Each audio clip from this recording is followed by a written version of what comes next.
Assalamualaikum warahmatullahi wabarakatuh. Perkenalkan, kami dari kelompok 5 akan membawakan presentasi terkait analisis buku siswa dan buku guru pendidikan Pancasila kelas 3 tentang elemen Pancasila dan Undang-Undang Dasar 1945. Di sini perkenalkan, saya Putu Sabrina dengan NIM 126 sebagai pembaca materi pertama. Saya Stiano Wintiah dengan NIM 148 dengan pembaca materi kedua. Saya Mujadila Cahyani dengan NIM 152 sebagai pembaca materi yang ketiga. Baik, langsung saja ke materi yang pertama.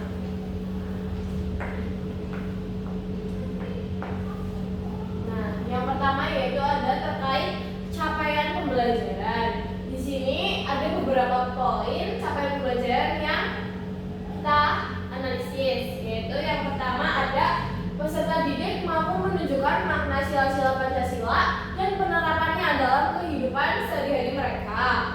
Terus yang kedua ada peserta didik mengenal karakter para perumus Pancasila. Yang ketiga ada peserta didik mampu menunjukkan sikap bangga menjadi anak Indonesia yang memiliki bahasa Indonesia sebagai bahasa persatuan di lingkungan keluarga, sekolah maupun masyarakat. Selanjutnya ada peserta didik mampu mengidentifikasi dan melaksanakan aturan di sekolah dan di lingkungan di sekitar sekolah serta di tempat tinggal. Lalu untuk yang terakhir ada peserta didik mampu mengidentifikasi dan menerapkan hak yang didapat dan kewajiban sebagai anggota keluarga dan sebagai warga sekolah ataupun warga masyarakat. Selanjutnya yaitu tujuan analisis dalam materi ini itu untuk membentuk siswa menjadi warga negara yang beriman, bertakwa, berakhlak mulia dengan karakter kebangsaan yang kuat melalui penguatan nilai-nilai Pancasila, Undang-Undang 1945, terus juga semangat Bhinneka Tunggal Ika serta NKRI. Meninjau kesesuaian dengan capaian dalam buku guru dan buku siswa fase B pendidikan Pancasila kelas 3 pada elemen Pancasila dan Undang-Undang Dasar 1945. Selanjutnya ada terkait peran pendidikan Pancasila. Di sini peran pendidikan Pancasila itu mempunyai beberapa peran yang perlu kita semua ketahui. Yang pertama yaitu ada membentuk karakter dan moral bangsa. Itu ada di bab 2 dan bab 4 buku siswa. Itu kita belajar terkait menjadi anak yang jujur, disiplin, dan bertanggung jawab dengan meneladani nilai-nilai yang ada di dalam Pancasila di kehidupan sehari-hari kita. Terus juga yang kedua ada menanamkan nilai dasar kehidupan berbangsa dan bernegara.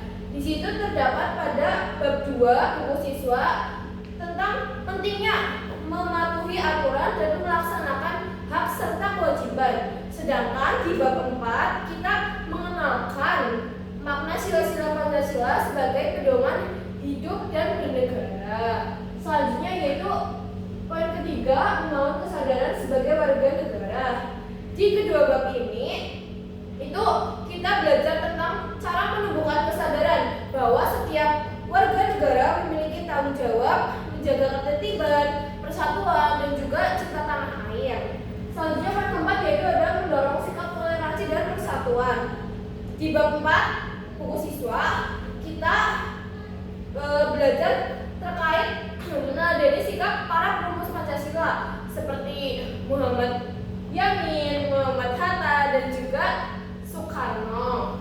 Terus juga di ini kita juga mempraktikkan nilai gotong royong serta menghargai perbedaan dalam kebersamaan. Jadi di sini kita menumbuhkan sikap saling menghargai dan toleransi gitu.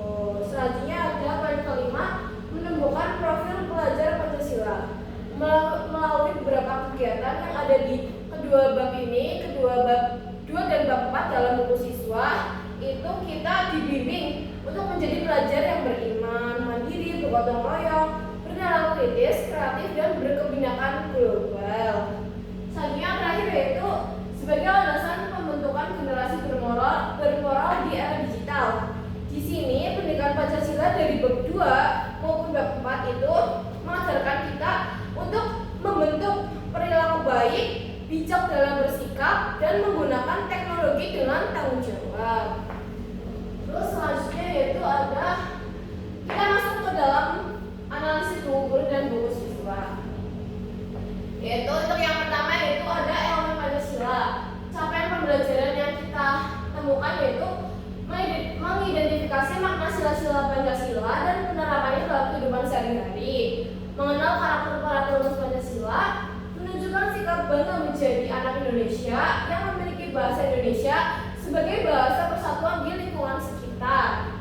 Terus untuk tujuan pembelajarannya itu sendiri yaitu yang pertama mengidentifikasi makna sila-sila Pancasila, yang kedua mengidentifikasi penerapan dalam kehidupan sehari-hari, yang ketiga mengenal karakter para perumus Pancasila, yang keempat menunjukkan sikap bangga menjadi anak Indonesia yang memiliki bahasa Indonesia sebagai bahasa persatuan di lingkungan sekolah, rumah maupun masyarakat. Terus yang kelima yaitu menunjukkan sikap bangga menjadi anak Indonesia yang memiliki bahasa Indonesia sebagai bahasa persatuan di sekolah. Terus untuk yang terakhir yaitu menunjukkan sikap bangga menjadi anak Indonesia yang memiliki bahasa Indonesia sebagai bahasa persatuan di lingkungan masyarakat. Gitu. Terus selanjutnya akan dijelaskan oleh teman saya.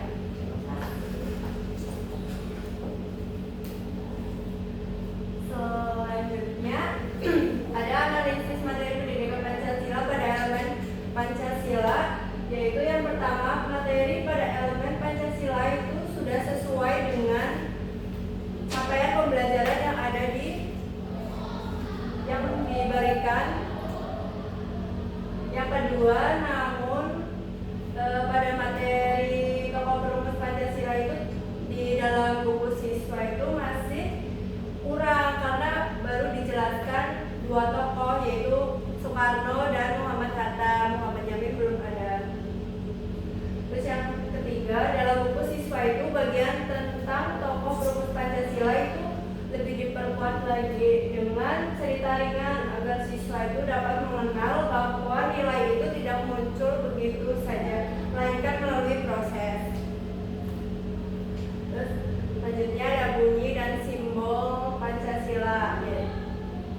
Di sana ada gambar burung Garuda dengan perisai, yaitu yang pertama simbolnya itu bintang emas. Itu melambangkan cahaya sebagai cahaya bagi rohani manusia. Warna background hitam itu melambangkan berkat dari Tuhan. Sila kedua itu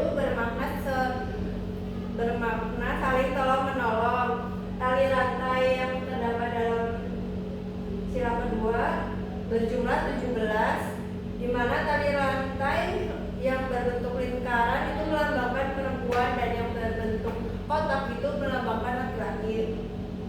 Warna emas dalam tali rantai itu melambangkan kejayaan. Latar belakang berwarna merah yaitu melambangkan sikap berani. Sila ketiga simbolnya pohon beringin, bermakna menjunjung tinggi persatuan, yaitu pohonnya itu melambangkan tempat sebagai tempat berlindung. Terus untuk latar belakang berwarna putih itu melambangkan kesucian dan kemurnian. Akarnya berwarna hitam yang melambangkan persatuan bangsa Indonesia. Sila keempat yaitu simbolnya kepala banteng yang bermakna bahwa warga Indonesia itu terbiasa untuk bermusyawarah.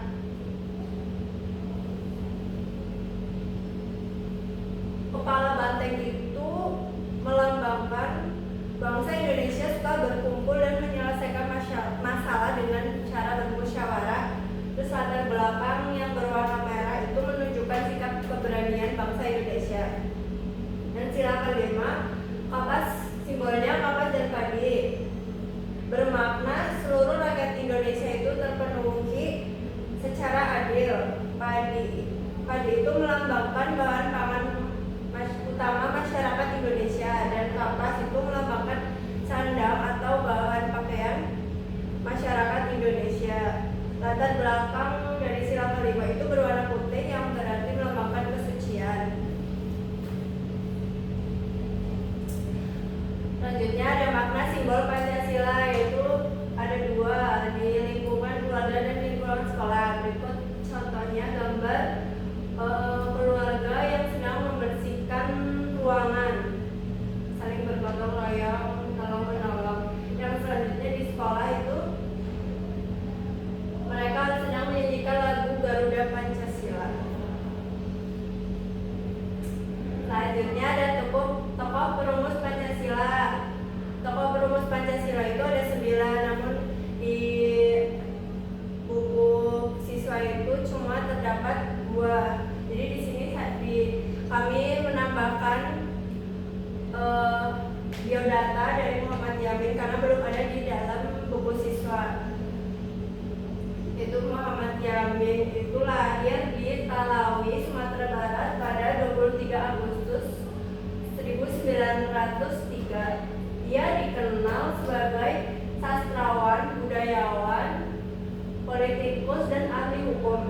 Muhammad Yamin itu menekankan pentingnya persatuan dan kebangsaan sebagai dasar kuat negara Indonesia, serta menegaskan bahwa nilai-nilai ketuhanan dan kemanusiaan harus menjadi pedoman bagi seluruh kehidupan berbangsa yang ada di Indonesia. Terima kasih. Selanjutnya dilanjutkan oleh teman saya.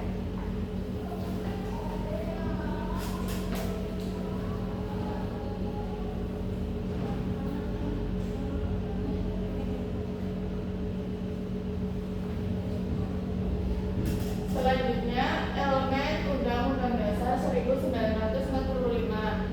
Capaian pembelajaran yang kita temukan adalah mengidentifikasi dan melaksanakan aturan di sekolah dan di lingkungan tempat tinggal,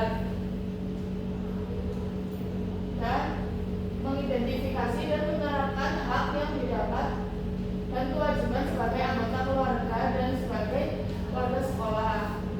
Tujuan pembelajarannya, yang pertama melaksanakan aturan di sekolah, yang kedua melaksanakan aturan di lingkungan tempat tinggal, yang ketiga mengidentifikasi dan melaksanakan hak dan kewajiban sebagai anggota keluarga, yang keempat mengidentifikasi dan melaksanakan hak dan kewajiban sebagai warga sekolah. Selanjutnya ada analisis materi pendidikan Pancasila pada elemen Undang-Undang Dasar 1945. Yang pertama, buku siswa belum sepenuhnya membahas secara jelas mengenai apa yang dimaksud aturan dan apa saja bentuk pelanggaran aturan itu, serta penjelasan tentang Undang-Undang Dasar 1945. Yang kedua, buku siswa lebih banyak membahas tentang sikap moral tanpa mengaitkan dengan peraturan dalam Undang-Undang Dasar 1945. Yang ketiga, dalam buku siswa sudah sesuai secara nilai meski belum menyebutkan Undang-Undang Dasar 1945 seperti patuh aturan, tanggung jawab, dan menghargai perbedaan. Yang terakhir, belum ada penjelasan bahwa Pancasila termuat pada pembukaan Undang-Undang Dasar 1945. Selanjutnya, di dalam elemen Undang-Undang Dasar 1945 terdapat beberapa gambar contoh aturan yang ada di lingkungan rumah, masyarakat, dan sekolah. Yang pertama itu ada seorang anak dan ibu sedang memasak.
buku konsisten dalam memperkembangkan makna simbol sila Pancasila, keteladanan tokoh perumus Pancasila, serta penerapan nilai-nilai Pancasila melalui kegiatan yang relevan bagi siswa. Sementara pada elemen Undang-Undang Dasar 1945,